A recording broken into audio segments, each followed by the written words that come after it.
several weeks we've added a bunch of new animals to our property that I haven't showed you guys yet. Some are back here behind the house and a bunch are in the front field. I'll show you the ones in the front field after I show you guys these.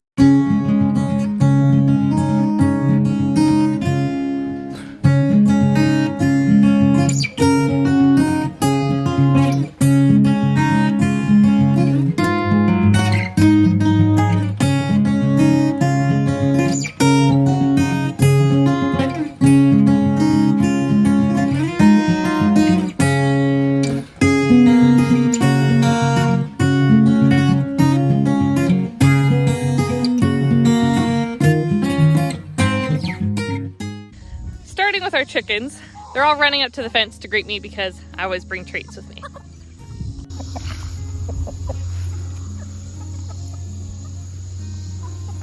We've been letting the chickens out in the Premier One netting, and so far we haven't had any predator issues. Last time we let them out into this Premier One netting, we did have a bald eagle swoop down and get one of our hens. They've been out in this netting for a couple months now though, and we haven't had any other predator issues. So to our flock, we have a couple new birds. This yellow one and these Americana hens were all from our meat bird order. We had ordered meat birds from Murray McMurray Hatchery earlier this spring, and we ordered these new laying hens with that order. This rooster here was our freebie from that order. We haven't decided yet if we're gonna keep him or not because we do really love our lavender Orpington rooster.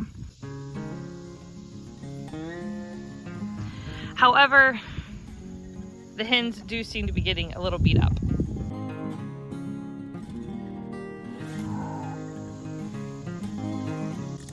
Let's see if we have any eggs.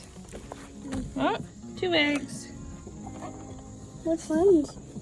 Oh, a new egg. A new egg. We have 2 eggs. We just had one of the new hens started to lay this pretty green shade egg. Most of our hens are on the younger side. This larger cream colored tan egg is from our lavender Orpington hen, which is the grade color hen with kind of the purple undertone. That I'm not 100% sure who's laying this one yet, but this is a really pretty light green colored one that somebody just started laying. I also had a blue one in the box yesterday, so we'll be having a colorful egg carton here soon, which I think is always fun.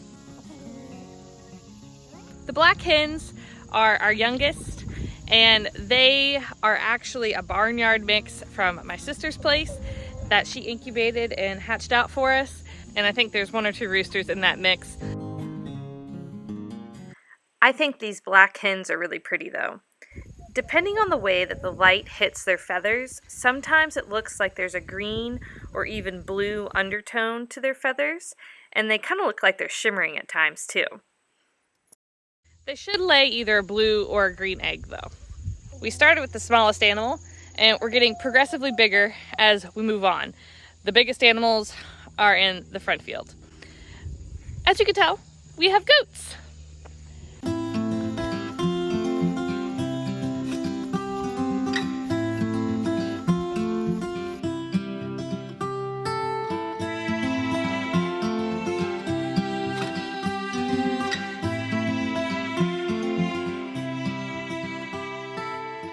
We just purchased 6 boar goats. The boar goats are going to be serving a dual purpose for us. We plan on breeding them, and our main goal is to clear brush, which they've been doing a really good job at doing. They're also a meat breed, so we have that option to eat them as well. I just turned off the fence here so we can go inside and say hello. These 2 bigger ones here are the oldest. They're very friendly. They're actually related. They're either mother and daughter or grandmother and granddaughter. I'll have to ask Ryan to double check on that. Most of them are boar, but there are a few mixed breeds in here as well. These 2 brown and white ones are half boar, half Kiko mix. And this one is supposed to be 3/4 boar, 1/4 Kiko. And this black and white yearling is supposed to be full boar. I'm not 100% sure the accuracy and the heritage of those 2 though. They are very friendly they've been accustomed to people, which is nice. It makes it a lot easier to move them from fence to fence, that's for sure. They've been doing a really good job clearing up the trees. The goats are currently right behind the house along the tree line. One of our main reasons for getting goats is for brush control. We have a lot of poison ivy all along this wood line, and we wanted the goats to take that down. This is where the goats were previously, and as you can see, they cleared a lot of the underbrush and some of the branches up the trees even. Just to give you the comparison, over here is what that area looked like just a few days ago. The wood line used to look just like this, very filled in and thick, and it was rather hard to mow up close along the edge because all these branches would whack you too. The plan is to come back behind the goats and clear the lower branches that they've stripped so that we can get in there and mow a little tighter up to the trees. I put the drone up in the air so you guys could get a little bit of a better view on just how well they're doing clearing everything. It's kind of like the goats use a measuring tape when they clear because everything is exactly the same height along the tree line. They reach up and they eat the branches as high as they can reach using their front legs, kind of climbing the tree a little bit. And so it's about, I'd say, 4 or 5 feet up the trees. They've cleared nice and evenly all along the edges of the trees. Getting a good itch. I personally think this little black and white one's really cute. And I also really like the other 2 younger ones that have kind of the polka dot dappled looking speckles on them as well. You can kind of see one of the goats trying to reach up and grab one of these branches here. I have to say they're a pretty cute little landscaping crew.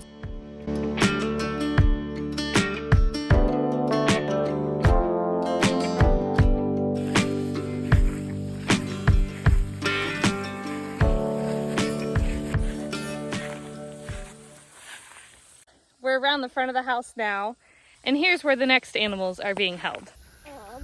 These are the newest addition. We have sheep.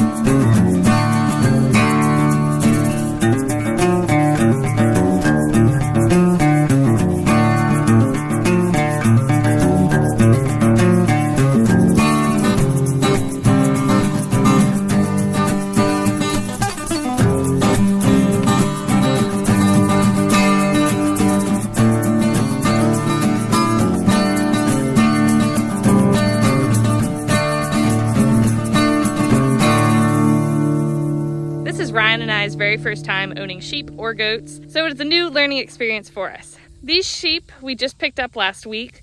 They were previously being rotationally grazed on pasture with the same fencing we're using, so they're accustomed to that. So the transition to our place has been really easy on them. We have a couple different fields around our property, and our plan is to rotationally graze all of these animals, but the sheep in particular, with these Premier One electric netting with the solar panel charger to hopefully avoid a lot of parasite issues. That way they're not mowing down one particular section of grass either, and it gets distributed across all of our fields. The kids are having a lot of fun and they're enjoying seeing the animals, which is always great. Ryan has the fence set up in such a way that we can just easily move them into the next paddock. Like I mentioned, these are our very first sheep, so we'll keep you updated on the process of how it all goes. The sheep breed we chose is called Katahdin, and this one actually has a little bit of a Dorper mix in it as well. It's a hair sheep and primarily just bred for meat. That way we don't have to worry about shearing a thick wool coat. The sheep currently also have this A-frame structure that Ryan built that our guineas used to be in. And when Ryan built this structure, he built it with sheep being able to use it as a shade shelter in mind. And an update on our guineas, they unfortunately all ran away. It's definitely fun venturing into some larger animals. I feel like we're a real homestead now. We had the garden before, of course, and our layer hen chickens, and we do meat birds. We've done that for a few years now. Now that we have some bigger four-legged animals, it feels like we've reached a new level of homesteading, which is fun. Well, thanks for watching, guys. My name's Cara. Subscribe and follow along if you're interested in following along with our homesteading journey. And leave a comment down below what animals you have on your place. Hope you guys have a great rest of your day. Bye, y'all.